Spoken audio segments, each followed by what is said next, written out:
Hey, what's going on, guys? So this question is requiring you to understand a little bit about the components of a linear equation. Okay, so it's really requiring you to kind of understand like what's going on with a standard linear equation. Okay, and the thing that we've kind of learned in class is when you have a linear equation, this coefficient in front of the x, that's your slope, or that's like you could call it your rate of change, or it's your growth. That's generally how it's growing. That's generally how it's going to increase or decrease each time x increases by one, or whatever the slope is. You'll refer to. And this b here, as we've learned in class, that's our y-intercept. So the y-intercept, or we could call that the starting point, or sometimes we call that the initial point. So basically, what that is whenever you have that, that's the thing that you're only gonna have one time.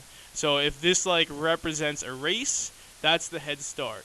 If this represents a cell phone plan, that's the charge I'm only gonna pay one time. This will be the charge that I'm paying every month or every day or whatever it is. Okay, so I pay this per every month or whatever, only pay this one time. So that is kind of what we need to know for this problem over here, where we have y is equal to 40 plus 90x. Now we could leave it like this, or I could get it in the form that we have up here, where we have x first. It doesn't really matter. I could just use the commutative property, which says that I could just move these around because it's addition. I'm allowed to do that. And now, based off of what I just said, we could kind of see the same thing. 40, that's our starting point or our initial fee. So now what I'm going to do is I'm going to take it into the context of this problem.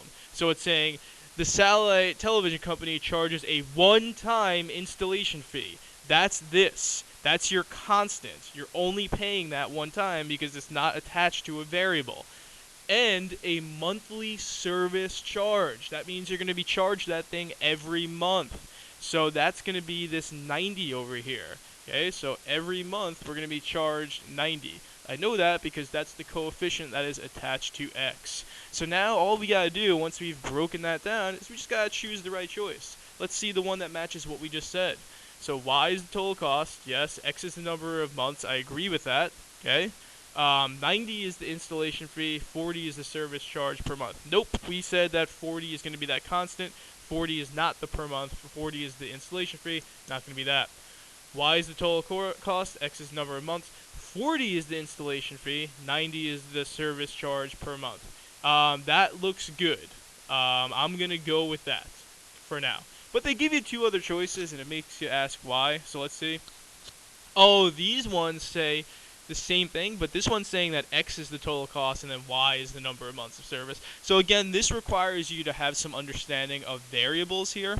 So in this situation, you just need to understand that, hey, Y, this left side, that is your output. That is your range, however you want to call it. That is your total in this situation. Whereas X, the thing that the 90 is attached to, that's going to be the thing that is changing. That is changing independently. So, for example, like, if X is 1, you're paying 90 one time. So that's 1 month. If X is 2, you're paying 90 two times. So that would be 2 months. So in that situation, X we should be able to identify as our monthly costs. Okay, changed by months. And that's just like I can't give you a lesson per se on how to do that. That's just something that you will get to understand. You'll get better the more you do these types of problems. Okay, so that's really it. Any questions or comments, leave them below. If not, go on to the next video. Good luck, y'all.